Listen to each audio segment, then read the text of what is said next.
नमस्कार। आज हम डिस्कस करेंगे इंपॉर्टेंट करंट अफेयर के क्वेश्चन। देखिए, इंपॉर्टेंट करंट अफेयर के क्वेश्चन जो है वो डिस्कस करेंगे ताकि आपको जो है आपके आने वाले एग्जाम में जो है वो हेल्प मिल सके। ये जो इंपॉर्टेंट करंट अफेयर के क्वेश्चन है ये जुलाई 2023 के इंपॉर्टेंट करंट अफेयर के क्वेश्चन है और ये क्वेश्चन जो है ये हमारी अभ्यास सीरीज का जो है वो पार्ट है। आपको पता है अभ्यास सीरीज में जो है वो करंट अफेयर के क्वेश्चन जो है हम डिस्कस करते हैं, तो हर एक क्वेश्चन को जो है वो डिटेल से डिस्कस करेंगे और जुलाई 2023 का ये करंट अफेयर्स का पार्ट 1 है, ये आपने ध्यान रखना है। और चलिए सबसे पहले क्वेश्चन से जो है वो स्टार्ट करते हैं। बोलते हैं what is India's rank in FIFA men's world ranking July 2023। देखो, जुलाई 2023 में फीफा मेंस वर्ल्ड कप की रैंकिंग जो था वो निकाली गई और इसमें जो था वो इंडिया का रैंक आपसे पूछा गया है कि इंडिया का क्या रैंक जो था वो रहा। अब बात की जा रही है फीफा मेंस वर्ल्ड रैंकिंग की, तो इसमें इंडिया का स्थान रहा 99th। ऑप्शन बी जो है वो सही आंसर होगा। अब 99th इंडिया का रैंक जो था वो यहाँ पर रहा।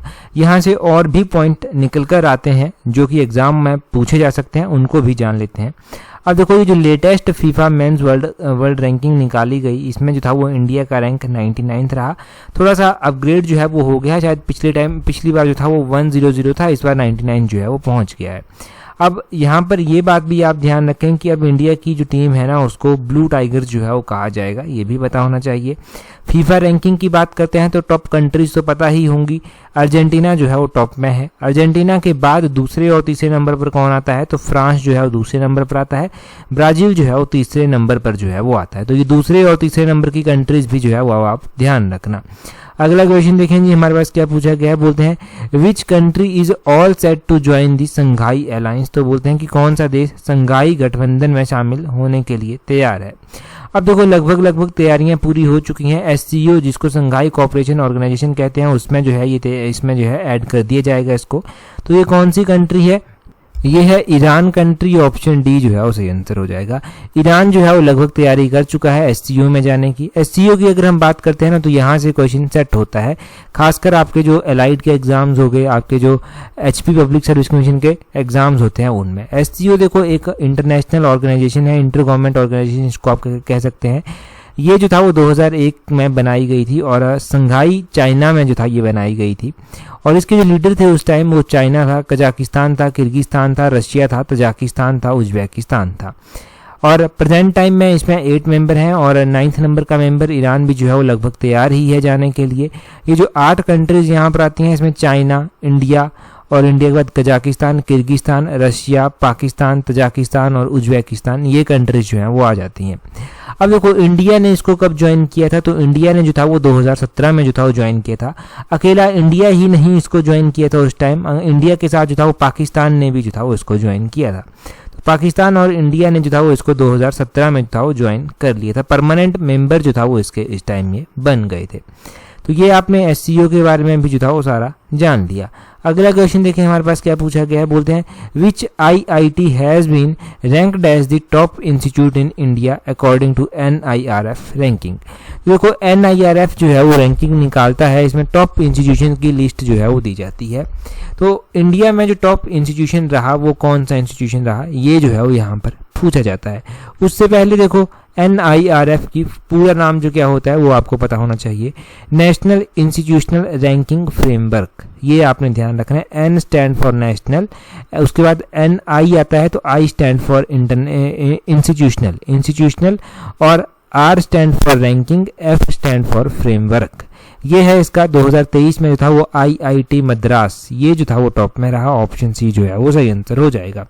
अब आईआईटी मद्रास जो था इसमें टॉप में रहा, चलो ठीक है कि ये इसमें टॉप में रहता है, परंतु और भी यहाँ से कुछ आपको जानना है। यहाँ से आपको जानना है कि आईआईटी मद्रास ने जो था वो यहाँ पर टॉप किया, इसके बाद आईआईटी मद्रास के बाद आईआईटी दिल्ली सेकंड और आईआईटी बॉम्बे जो था वो 3rd पर रहा। अगर हम बात करते हैं कि इंडियन इंस्टीट्यूशन ऑफ साइंस जो है इसका रैंक भी फर्स्ट रहा, परंतु ये रिसर्च की कैटेगरी में जो था वो इसने फर्स्ट रैंक जो था वो हासिल किया, ये भी पता चल गया। अब हम बात करते हैं हमारे हिमाचल में भी तो एक आईआईटी है, उसका क्या रैंक रहा।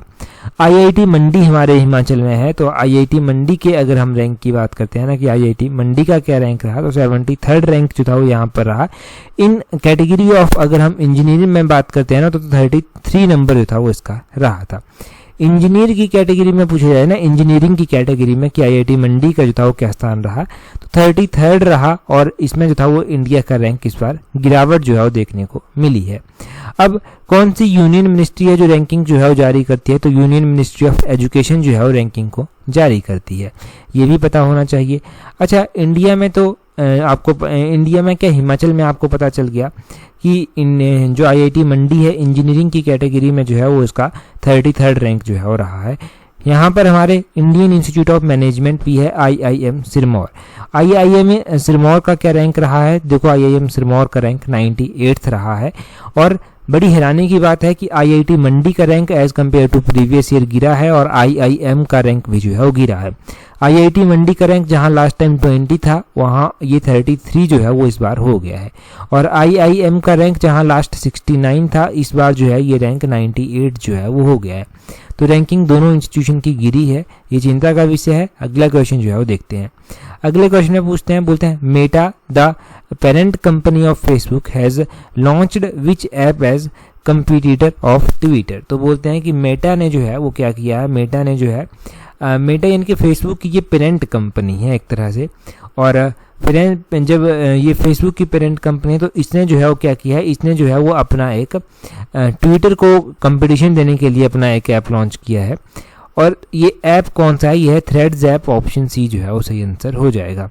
ये पता होना चाहिए आपको कौन सा है, थ्रेड्स ऐप जो है ये है। अगर हम जानते हैं यहाँ से क्या ट्विटर के बारे में थोड़ा सा जान लेते हैं। ट्विटर का सीईओ जो है वो अभी नया बनाया गया है, तो नया सीईओ जो है वो ट्विटर के किसको बनाया गया है, ये पता होना चाहिए। अब देखो ट्विटर के जो सीईओ बने हैं उनका नाम है लिंडा याकारिनो, ये आपने ध्यान रखना है। याकारिनो अगर आप ध्यान रख लेंगे ना, क्योंकि लास्ट का नेम इंपॉर्टेंट होता है, याकारिनो आप जरूर ध्यान रख लेना। ये जो है वो ट्विटर के सीईओ जो है वो बनी है, तो इनका नाम आपने जान लिया कि थ्रेड जो है वो ट्विटर को compete करने के लिए आया है। मेटा फेसबुक की जो है वो पेरेंट कंपनी है। व्हाट्सएप भी जो है वो इसने एक्वायर कर लिया है। जब भी आप व्हाट्सएप को ओपन करते हैं ना, तो व्हाट्सएप को ओपन करते ही वहां पर नीचे लिखा गया होता है फ्रॉम मेटा, तो मेटा इनकी एक पेरेंट कंपनी जो है वो बन गई है। अगला क्वेश्चन देखें, अगला क्वेश्चन क्या है। अगले क्वेश्चन में बोलते हैं Gyanvapi mosque which was seen in news is located in which state. बड़ा ही इंपॉर्टेंट क्वेश्चन है, बड़ी ही चर्चा में ये रहा ज्ञानवापी मॉस्क्यू। अब बोलते हैं कि ज्ञानवापी मॉस्क्यू जो है ये कहाँ पर जो है वो स्थित है, कौन से स्टेट में स्थित है। यहाँ पर जो हिंदू हैं उनके द्वारा क्लेम किया जा रहा है कि यहाँ पर शिवलिंग है, और उस तरह से जो है वो ये सारा चर्चा में रह रहा है। अब देखो ASI के पास इसको सर्वे करने के लिए दिया गया है। ज्ञानवापी मॉस्क्यू जो है वो उत्तर प्रदेश में स्थित है, ऑप्शन डी सही आंसर है। चलो ठीक है, उत्तर प्रदेश में स्थित है, क्यों न्यूज में है वो लगभग आपको बता दिया मैंने, पता भी होगा आपको। अब यहाँ से थोड़ा सा हम जान लेते हैं कि क्या जो है वो पूरी बात है। ASI मैंने बताया आपको कि ASI को जो है वो सर्वे करने के लिए कहा गया। ASI के बारे में ना क्वेश्चन पूछ लिया जाता है, इसका फुल फॉर्म पूछ लिया जाता है। आर्कियोलॉजिकल सर्वे ऑफ इंडिया जो है वो इसका पूरा नाम है। चलो पहला नाम आपने ध्यान रख लिया कि ASI का पूरा नाम जो है वो क्या है।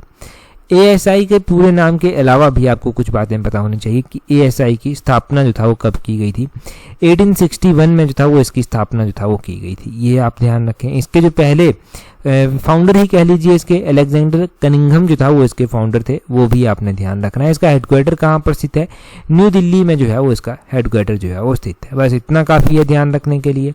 आगे बोलते हैं which state government is set to start one tap one tree campaign. तो एक स्टेट ऐसा है जिसने one tap one tree campaign जो है वो स्टार्ट करने की बात कही है। अब ये कौन सा स्टेट है जिसने ये बात कही है, अब देखो ये स्टेट है उत्तर प्रदेश स्टेट है, ये उत्तर प्रदेश स्टेट है जिसने क्या कहा है कि one tap one tree campaign जो है हम स्टार्ट करेंगे। ऑप्शन बी जो है वो सही आंसर हो जाएगा। अब चलो ठीक है, ये भी हो गया। अब यहाँ पर आप क्या ध्यान रख सकते हैं, और एक तो आपने उत्तर प्रदेश में ज्ञानवापी मॉस्क्यू जो है वो स्थित है, वो आपने जान लिया, और यहाँ से दूसरा आपने जान लिया one tap one tree campaign जो है वो किसके द्वारा चलाया गया है। तीसरी बात आप यहाँ से क्या जाने, तीसरी बात आप यहाँ से जाने कि यहाँ पर जो सरकार है वो किसकी है, वो तो आपको पता है बीजेपी की सरकार है। योगी जी चर्चा में रहते हैं तो उनका नाम भी आपको याद होगा। परंतु एक क्वेश्चन ये पूछ लिया जाता है कि इसकी कैपिटल कहाँ पर है, तो एग्जीक्यूटिव ब्रांच कैपिटल इसकी लखनऊ में जो है वो स्थित है, ये आपको पता होना चाहिए। यहाँ पर विधानसभा के इलेक्शन जो हैं वो होंगे और यहाँ के विधानसभा के इलेक्शन ही गेम चेंजर माने जाते हैं। तो कितनी विधानसभा की सीट्स जो हैं वो यहाँ पर हैं, तो उत्तर प्रदेश में 403 विधानसभा की सीट्स हैं। कितनी सीट्स हैं, 403 विधानसभा की सीट्स हैं। चलो ठीक है, लोकसभा की बात भी करनी ही चाहिए जब विधानसभा की हो रही है। तो विधानसभा अगर माना जाता है कि लोकसभा में जिस पार्टी ने उत्तर प्रदेश जीत लिया ना, वो विधानसभा में जिसने उत्तर प्रदेश को जीत लिया वो लोकसभा में भी लगभग उसकी जीत तय मानी जाती है। अब लोकसभा में हम बात करते हैं कि उत्तर प्रदेश की जो है वो कितनी सीट्स हैं। तो लोकसभा में यहाँ पर 80 सीट्स जो हैं वो टोटल हैं, और राज्यसभा में कितनी सीट्स हैं, तो राज्यसभा में यहाँ पर 31 सीट्स जो हैं वो हैं। तो लोकसभा की भी ध्यान रखनी है, राज्यसभा की भी जो है वो आपने अब ध्यान रखनी है कि कितनी कितनी सीट्स जो हैं वो यहाँ पर हैं लोकसभा की और राज्यसभा की। ये बड़ा ही बेसिक क्वेश्चन होता है, ये क्वेश्चन गलत नहीं होना चाहिए। कई बार मैच करने के लिए जो है वो ऑप्शन दे दिए जाते हैं कि चलिए जी मैच कीजिए, अलग अलग स्टेट जो है वो दे दिए जाएंगे। अगला क्वेश्चन देखिए, बोलते हैं for how many more years has Tushar Mehta been reappointed as solicitor general. तो सॉलिसिटर जनरल जो है वो तुषार मेहता तो थे ही, परंतु इन्हीं को जो है वो क्या किया गया है, रीअपॉइंट जो है वो कर दिया गया है। अब सॉलिसिटर जनरल जो है वो 3 साल के लिए जो है ये बनाए गए हैं, फिर से रीअपॉइंट इनको किया गया है। ऑप्शन ए तो सही आंसर हो गया। सॉलिसिटर जनरल होते कौन है, क्या काम इनका होता है? आपने अटॉर्नी जनरल का नाम सुना है। अटॉर्नी जनरल क्या है, हाईएस्ट लॉ ऑफिसर है। तो हाईएस्ट लॉ ऑफिसर होते हैं अटॉर्नी जनरल, और दूसरे नंबर पर इनके बाद जो आते हैं second most senior law officer, वो होते हैं कौन, सॉलिसिटर जनरल। तो अटॉर्नी जनरल के बाद जो है सॉलिसिटर जनरल जो है वो आते हैं। मैक्सिमम जो क्वेश्चन पूछे गए हैं वो अटॉर्नी जनरल ऑफ इंडिया के बारे में जो है वो पूछे गए हैं। कौन से आर्टिकल के तहत जो है वो अटॉर्नी जनरल ऑफ इंडिया आते हैं, आर्टिकल नंबर 76 के तहत जो है वो इनकी बात की जाती है। राइट होते हैं अटॉर्नी जनरल के, तो वो कौन से आर्टिकल में आते हैं, इनके राइट होते हैं पार्लियामेंट को लेकर, और ये आर्टिकल नंबर 88 में जो है वो आते हैं। ये ध्यान रखें, इनके पास पावर होते हैं, कुछ प्रिविलेजेस होते हैं, कुछ इम्यूनिटीज होती हैं इनके पास, अटॉर्नी जनरल के पास। वो आर्टिकल नंबर 105 में जो है वो सारी की सारी आती हैं। तो आर्टिकल नंबर 105 भी आपने ध्यान रखना है। तो ये आर्टिकल आप यहाँ से नोट करें। अगला क्वेश्चन देखें, बोलते हैं which of the following countries are hosting the FIFA women football world cup 2023। तो बोलते हैं कि 2023 में जो वुमेन फुटबॉल वर्ल्ड कप होगा वो जो है वो कौन सी कंट्री जो है वो होस्ट करेंगी। अब एक कंट्री तो नहीं कर रही, 2-3 कंट्रीज होस्ट कर रही होंगी, जब तभी तो कंट्रीज लिखा गया है। अब कौन कौन सी कंट्रीज जो है वो इसको होस्ट कर रही हैं, इसको जो है वो ऑस्ट्रेलिया और न्यूजीलैंड, ये 2 कंट्रीज जो है वो होस्ट कर रही हैं। ऑप्शन सी जो है वो सही आंसर हो जाएगा। कौन कौन सी, ऑस्ट्रेलिया हो गया, ऑस्ट्रेलिया के साथ न्यूजीलैंड हो गया, ये कंट्रीज जो है वो इसको होस्ट करेंगी। और 2023 की हम बात कर रहे हैं जो इसको होस्ट करेंगी। इससे पहले जो था ये फीफा वुमेन वर्ल्ड कप 2019 में हुआ था। 2019 में इसको फ्रांस के द्वारा जो था वो होस्ट किया गया था। 2019 में किसने होस्ट किया था, फ्रांस ने जो था वो होस्ट किया था। अब 2023 में हुआ, 2023 में कौन होस्ट करेगा वो भी पता चल गया आपको। अच्छा, 2023 में होस्ट तो ये करेगा, होस्ट कंट्रीज तो आपको पता चल गई। और अगर हम बात करते हैं 2023 के बाद जो है ये मैच कब होगा, तो 2023 के बाद ये मैच जो है वो 2027 में होगा। लगभग इतना तय नहीं हुआ है कि कौन सी कंट्री जो है वो होस्ट करेंगी। तो पिछले साल का पूछा जा सकता है कि किसने जो था वो होस्ट किया था, और इस साल का पूछा जा सकता है कि कौन जो है वो होस्ट करेगा। अगला क्वेश्चन देखें, बोलते हैं which country hosted the Asian surfing championship 2023। तो बोलते हैं कि एशियन सर्फिंग चैंपियनशिप होती है 2023 की, इसको जो है वो कौन सी कंट्री जो है वो इसकी मेजबानी करेगी। देखो इसको मालदीव्स, ऑप्शन बी जो है वो सही आंसर है, मालदीव जो है वो इसको होस्ट करेगा। तो यहाँ से तो नेट सेट क्वेश्चन पूछ जाएगा, डायरेक्ट वे में पूछ जाएगा अगर पूछा गया। और क्या पूछा जा सकता है यहाँ से पूछा जा सकता है आपसे कि मालदीव कंट्री जो है ना, मालदीव की कैपिटल क्या है, मालदीव की करेंसी क्या है। तो देखो मालदीव की कैपिटल जो है वो मेल है, MALE, मेल इसकी कैपिटल है। करेंसी जो है इसकी वो है मालदीव में रुफिया इसकी कैपिटल है। वो आपने ध्यान रख रहा है कि क्या इसकी कैपिटल है। एक तो रुपया होता है, रुपया, पी होता है ना बीच में, यहाँ पर पी नहीं है, यहाँ पर बीच में F है, रुफिया, ये जो है वो इसकी करेंसी है। तो ठीक है, ये आपको पता चल गया। अगला क्वेश्चन देखते हैं हमारे पास क्या दिया गया है। अगले क्वेश्चन में बोलते हैं global peace index, in global peace index what is India's rank. तो ग्लोबल पीस इंडेक्स में जो है वो इंडिया का रैंक जो है ये पूछते हैं कि इंडिया का रैंक क्या है। तो ग्लोबल पीस इंडेक्स अभी हाल फिलहाल में जो निकाला गया उसमें इंडिया का रैंक देखा गया 126, तो ऑप्शन सी जो है वो सही आंसर है। 126वां रैंक जो है वो इंडिया का रहा। चलो ठीक है, ग्लोबल पीस इंडेक्स में इंडिया का रैंक 126वां रहा। क्या क्या पॉइंट जो है वो यहाँ से निकल कर आते हैं जो एग्जाम में पूछे जा सकते हैं। अब देखो यहाँ से पॉइंट निकल कर आते हैं कि ग्लोबल पीस इंडेक्स में जो है वो टॉप कंट्री जो है वो कौन सी रही। तो ग्लोबल पीस इंडेक्स में टॉप कंट्री रही पहले नंबर पर आइसलैंड, दूसरे नंबर पर डेनमार्क और तीसरे नंबर पर आयरलैंड कंट्री जो है वो रही। ये आपने ध्यान रखना है। इंडिया का रैंक 126 था। टोटल कितनी कंट्रीज में से जो था ये रैंक रहा, तो 163 कंट्रीज में से जो था 126 रैंक इंडिया का रहा। टॉप आइसलैंड, सेकंड डेनमार्क और तीसरे नंबर पर आयरलैंड आपने ध्यान रखना है।